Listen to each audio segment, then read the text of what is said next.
એ મારા વલ્લભ આવશે ત્યારે. તો વલ્લભે પ્રાગટ્ય લીધું તો પોઢવાનું તો બાનું હતું, પણ ઓલા તપસ્વીના ઉદ્ધાર માટે પધાર્યા હતા. તો વલ્લભ તો પોઢવા પધારે કે કાંઈ, આપણા સુખનો જ વિચાર, આપણા જ બધા મનોરથ પૂરા કરવા.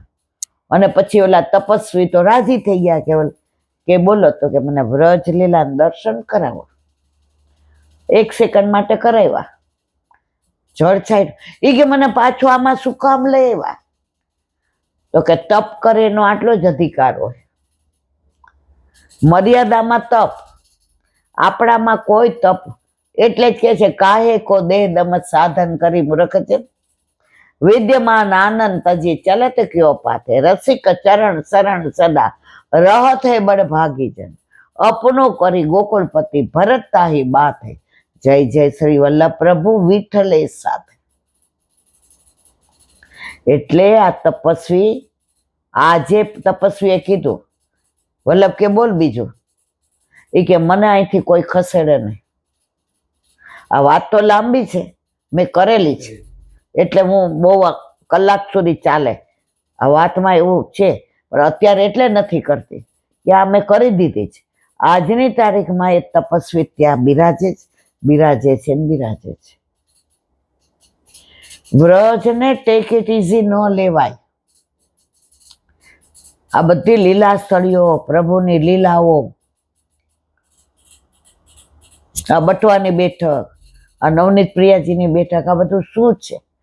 એ તો આપણે જ્યારે વ્રજમાં બધા 40 દિવસ સાથે રહેશું ત્યારે દરેક બેઠકમાં જ્યાં આપણને વલ્લભ કૃપા કરશે ત્યાં એનો સત્સંગ કરીશું.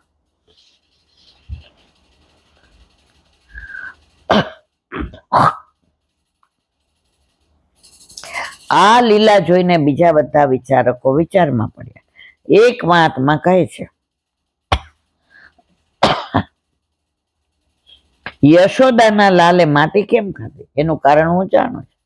ગોવિંદજીના ઉદરમાં માખણની બહુ ચિકાસ હતી, એટલે એને માંજવા માટે માટી. દરેક પોતપોતાનું. બીજો વિચારક કહે છે, એનું કારણ હું જાણું છું. પૂતના માસીનું ઝેર પીને કૃષ્ણના પેટમાં બળતરા થતી હતી. શ્યામ સુંદર વિચાર કરે છે, આ બળતરા શાંત કરવા મેં માખણ ખાધું અને હવે ઉપર માટીના લપેટા કરો. શરીર ઉપર બળતરા થાય ત્યારે ભીની માટીનો લેપ કરીએ છીએ. હવે કાલે આવશે ત્રીજા વિચારક. બોલો વલ્લભ. ઠાકોરજી છે લીલા કઈ બધી બાળ સહજ કરે છે, એટલે આપણે અંદર તન્મય થઈ જઈએ છીએ. બીજા બધામાં કેવું ઉપદેશ, આમ કરવું જોઈએ, આમ ના કરવું જોઈએ, આનું આમ. આપણામાં ઠાકોરજી લીલાને તમે નજર સમક્ષ આમ બોલતું હોય કોઈ અને એ લીલા નજરે ધરે, એટલો વખત આપણું ચિત્ત, આપણું મન, આપણું અહંકાર, આપણું મમતા, આપણું તારું મારું, આપણો દ્વેષ, આપણો ક્લેશ મનમાં ક્યાંય આવતો નથી. આજે બધું એ લીલાનું દર્શન કરવા માંડે. તમે શું કહો? આ 1.5 કલાક મારા માટે કાફી છે, હું 1.5 કલાક એ લીલામય થઈ જાઉં છું. ભલે પછી તમારામાં કલાક 1.5 કલાક બીજું કરવા, પણ તમે વારંવાર મને એમ કહો કે આ 1.5 કલાક મારી જીવનનો, આખા દિવસનો હું લીલામય થઈ જાઉં છું. બોલો વલ્લભા. સલીલમ મધુરમ.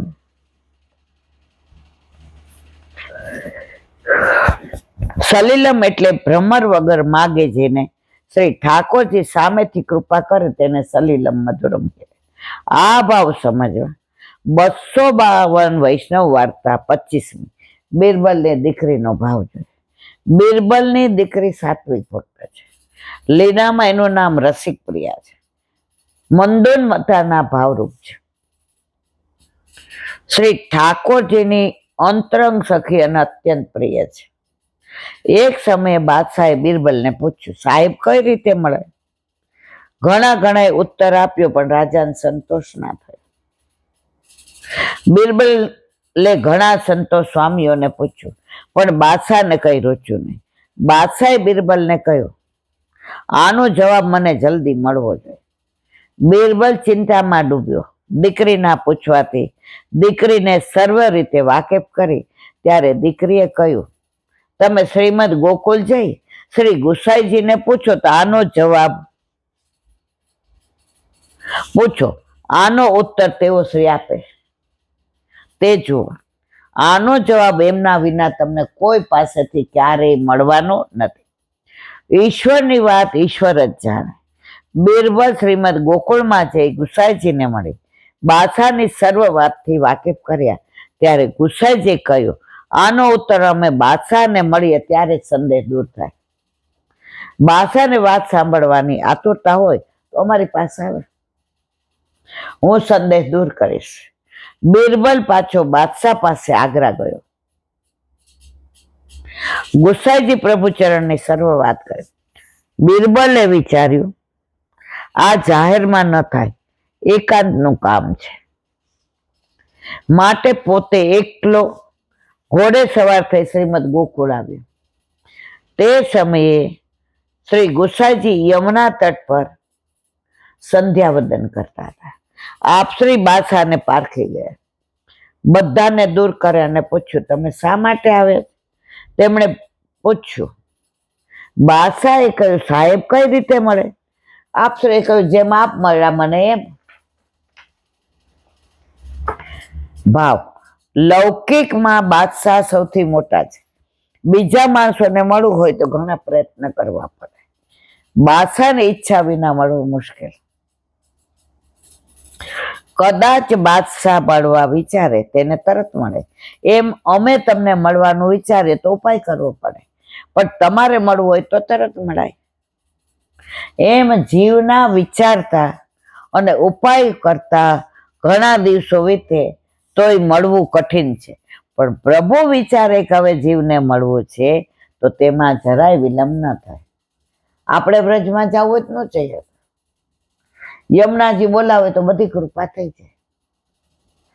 આપણે ઓલી જારીજી જોઈતી ગોકુળમાં, ચાંદીની ઘડતર વાળી. હવે આપણે કીધું લેવી છે.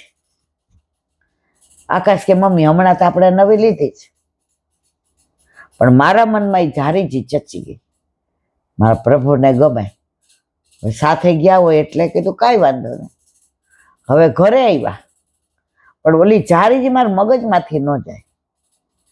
ઠાકોરજીને જારીજી ભરવું એટલે મને એ જ દેખાય. 2 દી પછી ઓલા વ્રજનો ફોન આવ્યો, ફિયા નવી ગાડી લીધી છે, કાલ સવાર તને 5 વાગે તેડવા આવીશ, વ્રજમાં જાવું. મેં દીકરા અમે તો હજી 2 દી પહેલા છે. ફિયા ફોન મૂકી દે, તું તૈયાર થઈ જા, સવાર આવીશ. ઘરમાં કીધું તો બધા કે મમ્મી, જોકે 25-30 વર્ષ પહેલાની વાત છે, તૈયાર થઈ ગયા. નીકળતા આકાશ કે ઓલી જારીજી લેતી આવજો મમ્મી, તારું મન બહુ હતું ને. ગોકુળમાં જારીજી લીધા, યમુના પાન કર્યું, ગિરિરાજજીની પરિક્રમા ચરણ સ્પર્શ કર્યા, અને એવું ધુમ્મસ કે ગાડી 1 ફૂટ દેખાય નહીં. 3જે દી નીકળી ગયા, રેવા ગયા હતા અઠવાડિયું. જારીજી લેવા પાછા બોલાવ્યા યમુનાજી. આ કોઈ કપોળ કલ્પિત તો વાર્તા નથી, સાક્ષાત છે ને છે જ.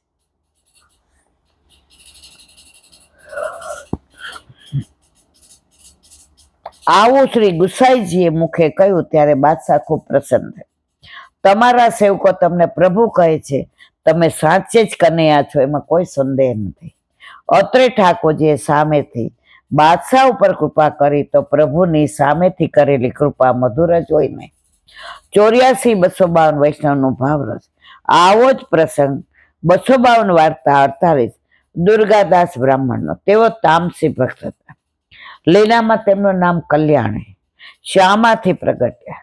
શ્રી ગુસાઈજી પ્રભુ ચરણે દુર્ગાદાસને સેવા માટે નવનીત પ્રિયાજીના વસ્ત્ર પ્રધાવી આપ્યા. દુર્ગાદાસ ભલા વૈષ્ણવ, તેમના સંગથી ઘણા વૈષ્ણવ થયા. ઠાકોરજીની સેવા બાળકની જેમ કરતા. શ્રી ઠાકોરજી તેમને સાનુભાવ જણાવવા લાગ્યા. બાળકની જેમ જે જોઈએ તે સામેથી માંગી લેતા. બાળ લીલાનો અનુભવ કરાવતા. પ્રભુ સામેથી માંગીને આરોગે અને લીલાનો અનુભવ કરાવે. તે કરેલી કૃપા મધુર જ હોય ને. કાલે હવે આવશે કમલમ મધુરમ. બોલો વલ્લભા પુષ્ટિ માર્ગની પગદંડ એ વલ્લભ મારા વાલા.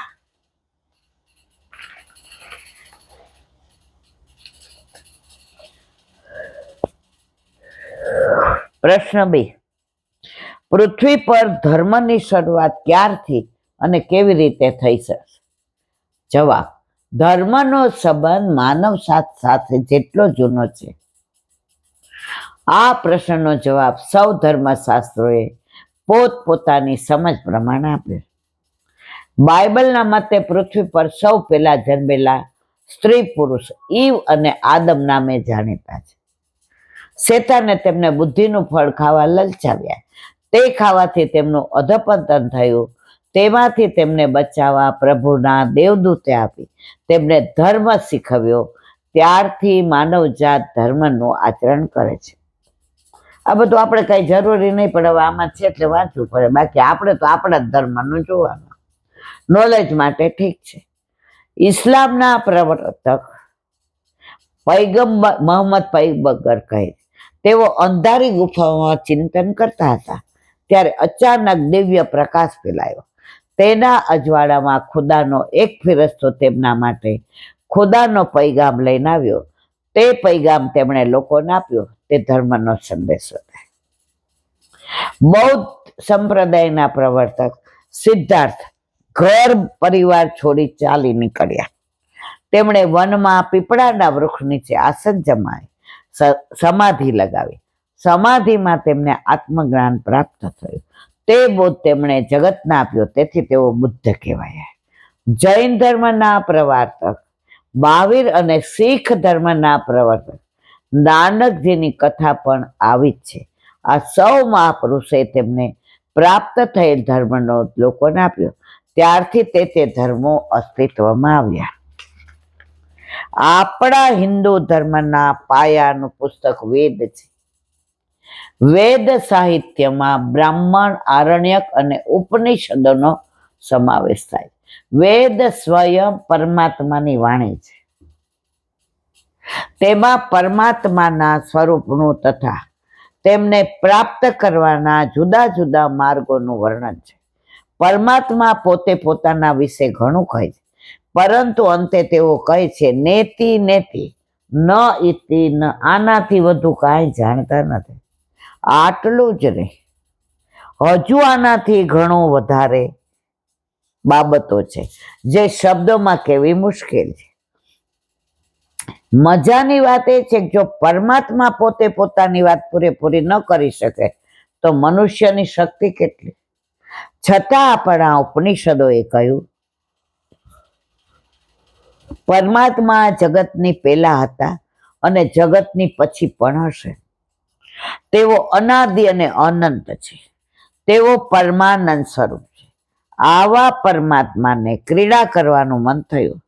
તેથી એકમાંથી અનેક થવા તેમણે પૃથ્વીનું સર્જન કર્યું. પૃથ્વી પર જળ અને જીવ સૃષ્ટિ પ્રત્યક્ષ ઉત્પન્ન કરવા માટે તેમણે પોતાની નાભીમાંથી બ્રહ્માજીને પ્રગટ કર્યા. બ્રહ્મને ક્ષીર સાગરને કિનારે મૂકી દીધા. બ્રહ્માને મૂંઝવણ થઈ, હવે મારે શું કરવાનું? ક્ષીર સાગરમાંથી ભગવાનની વાણી પ્રગટે. તપ તપ તપ. આથી બ્રહ્માએ હજારો વર્ષો સુધી તપ કર્યું. પરમાત્માએ ચતુર્ભુજ સ્વરૂપે પ્રગટ થઈ બ્રહ્માને જે જ્ઞાન આપ્યું તે ધર્મ. જો આ આપણા ધર્મની વાત આવી. ઓલા બધામાં આપણે કાંઈ મતલબ નથી. એ બધાને ફરિશ્તા આવે ને ફલાણા. આપણે તો સાક્ષાત ઠાકોરજીએ કહ્યું. બ્રહ્માએ તેમને મળેલા ધર્મ વિચાર તેમના પુત્રોને વારસામાં આપ્યા. બ્રહ્માના પુત્ર મનુ થયા અને તેમના વંશજો માનવ. આપણે બધા કોનામાંથી પ્રગટ થયા? મનુમાંથી. એટલે આપણે શું કહેવાયા? માનવ.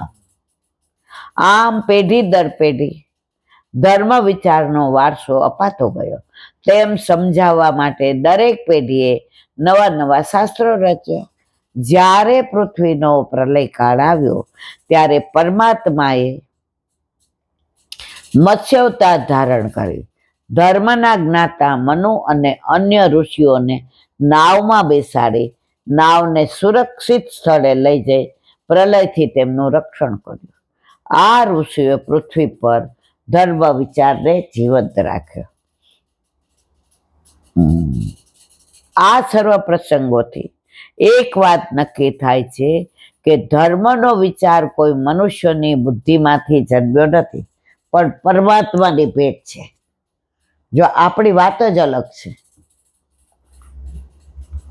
ધર્મ વિચાર ભૂખ, નિંદ્રા, ભય, મૈથુન જેવી પશુગત પ્રવૃત્તિઓ માટે નથી, અથવા દુન્યવી જીવનના ભોગ માટે પણ નથી. ધર્મ દિવ્ય છે. તેથી પશુ જીવનમાંથી માનવ જીવનને દિવ્યતા તરફ લઈ જનાર છે. નરમાંથી નારાયણ સુધી પહોંચવા માટે જીવનના દ્વાર માટે ધર્મ છે, જે માણસમાં રહેલી સુષુપ્ત વિશિષ્ટ ચેતનાને જગાડી જીવનને સાર્થક બનાવે છે. આ માનવ જાતને જીવન વિશેની જ્યારથી સમજ આવવા માંડી ત્યારથી ધર્મની શરૂઆત થઈ. માટે ધર્મને સનાતન શાશ્વત કહેવામાં આવે છે. તે માણસ જાત જેટલો જ પ્રાચીન. પ્રભુએ માનવની સૃષ્ટિનું 21 બહુ સામી કહ્યું કે એક રમણમાં મજા ના આવે, એક સાથે અનેક ઉત્પન્ન કર્યા. ત્યારથી આપણે ત્યાં ધર્મ છે, એટલે આપણે બધા સનાતની છીએ. વૈષ્ણવ પછી છીએ, પેલા આપણે સનાતની છીએ. પછી એમાંથી ને કોઈ વૈષ્ણવ થયા ને કોઈ આ થયા તે થયા, પણ મૂળ આપણે શું છીએ? સનાતની. દયારામભાઈના ચંદ્રાવલા.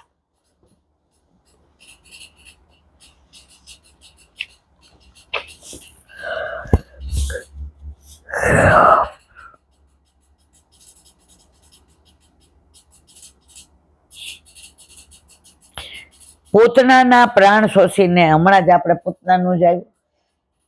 મરેલા બાળકોને પ્રભુએ પોતાનામાં સમાવી લીધા. દાવાળનાર પ્રાણ કરી ગોપ ગાયોની રક્ષા કરી.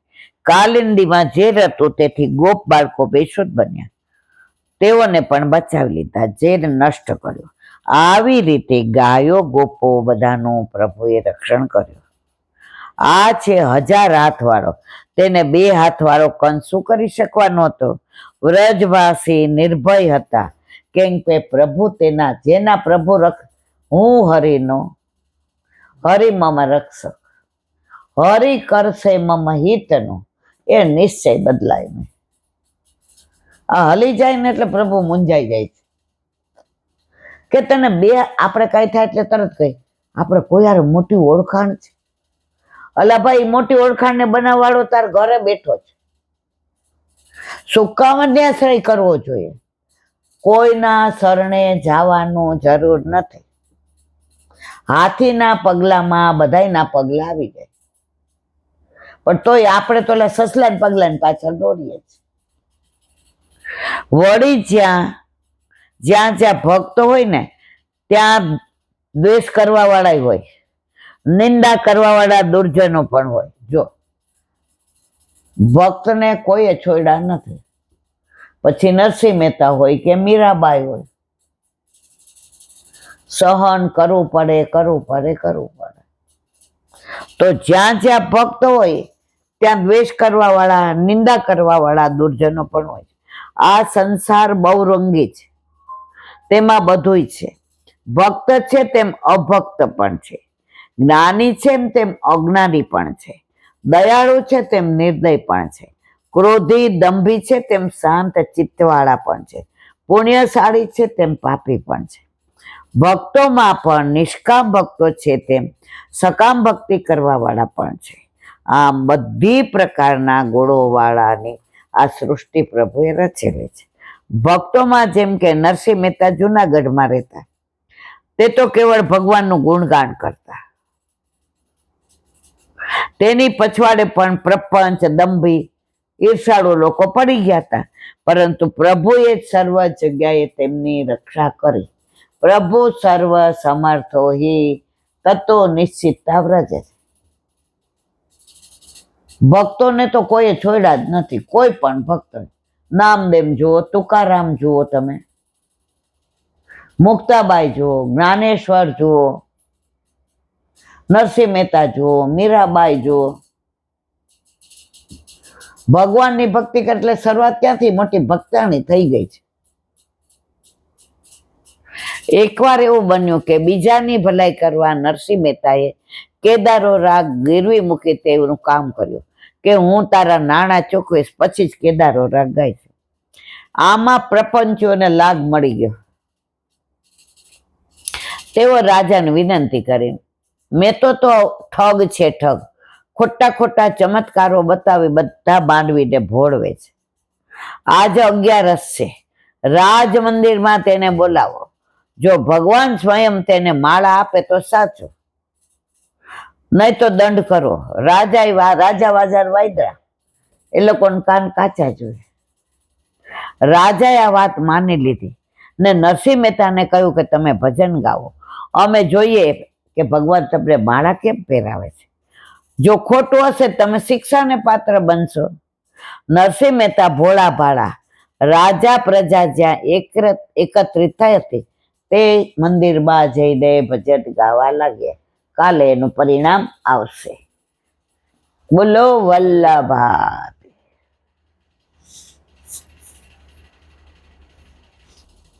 શ્રી વલ્લભાધીશ. સુબોધી નીચેનું પાન વલ્લભ કરાવે તો થાય, આને સ્પર્શ કરો, આપણા બસની વાત નથી. ગાન ક્રિયો ભયયુત કૃષ્ણ સ્તો ભગવાન સ્વયં, મહાત્મા જ્ઞાપને મુક્તિ તદર્થ, બંધ નિર્ણય નિત્ય મુક્ત કથનમ, દુર્ગે યચ્ચ વૈ હરે, વિવૃત્તિસ્થ પૂર્વહિ કૃતા, એનાદિમધ્યેયો ભક્તિ સિદ્ધ્યતિ તતક્ષેપ, પ્રતિજ્ઞા ચાત્ર પૂર્ણ. શ્રી કૃષ્ણને ઉપર સામાન્ય રીતે અવતાર તરીકે ગણાવેલા, પરંતુ તેઓ પૂર્ણ ભગવાન પુરુષોત્તમ છે. તે પૂર્ણ પુરુષોત્તમ શુદ્ધ સત્વથી પોતાની ઈચ્છાથી અવતરણ કરે છે.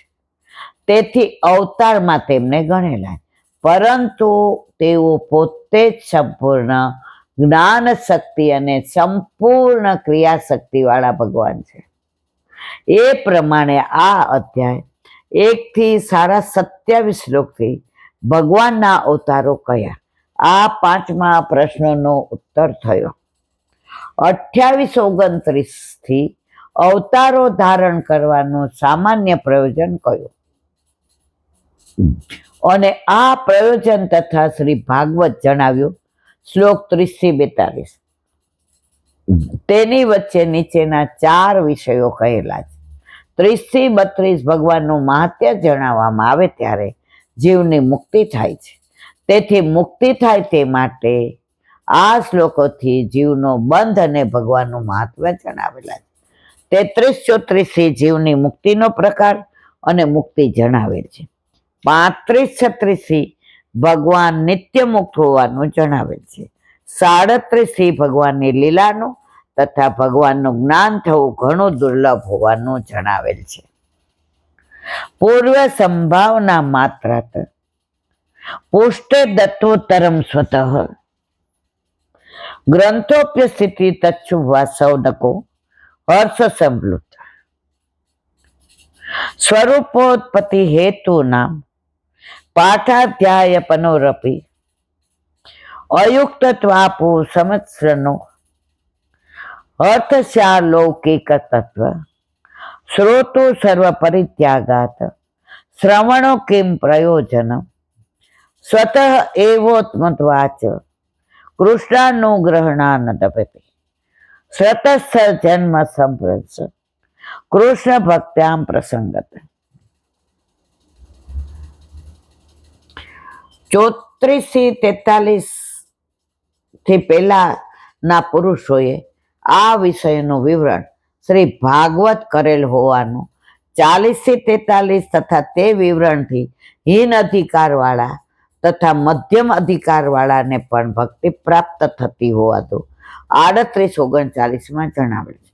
ઉત્તમ અધિકારવાળાને તો સંક્ષેપથી તે કહેવામાં આવે તો પણ ભક્તિ પ્રાપ્ત થાય, પરંતુ હીન અને મધ્યમ અધિકારવાળાને તેવી રીતે ભક્તિ પ્રાપ્ત થાય માટે ઉપર જણાવેલ ભાગવત રચેલું. 44 આ શ્લોકથી 6ઠા પ્રશ્નનો ઉત્તર આપેલ છે અને 45માં શ્રી ભાગવત કહેવાની આ શ્લોકની પ્રતિજ્ઞા કરે છે. આ અધ્યાયથી રહસ્યનું જ્ઞાન હોવું એ વક્તાનો અને તે રહસ્યના શ્રવણના આદર હોવો એ શ્રોતાનો ત્રીજો ગુણ હોવાનું જણાવે. અહીં હીન અધિકારીનું પહેલું પ્રકરણ પૂર્ણ થાય. આ પ્રકારના 3 અધ્યાયોથી શ્રી ભાગવતનું સ્મરણ કરેલું હોવું, ચાતુર્ય અને રહસ્યનું જ્ઞાન એ 3 હીન અધિકારવાળા વક્તાના અને શ્રવણ કરવાની ઈચ્છા, ઈર્ષા ન હોવી અને રહસ્યના શ્રવણમાં આદર હોવો એ 3 હીન અધિકારીવાળી શ્રોતાના ગુણો જણાવેલ છે. હવે કાલે આવશે 4થો અધ્યાય. બોલો વલ્લભા ભાગવત અને મારા गुरुदेव ने दंडवत प्रणाम। चंद्र सरोवर पे सूरदास जी के द्वार पे मेरा दंडवत प्रणाम। सुरभि कुंड पे परमानंदास जी के द्वार पे मेरा दंडवत प्रणाम।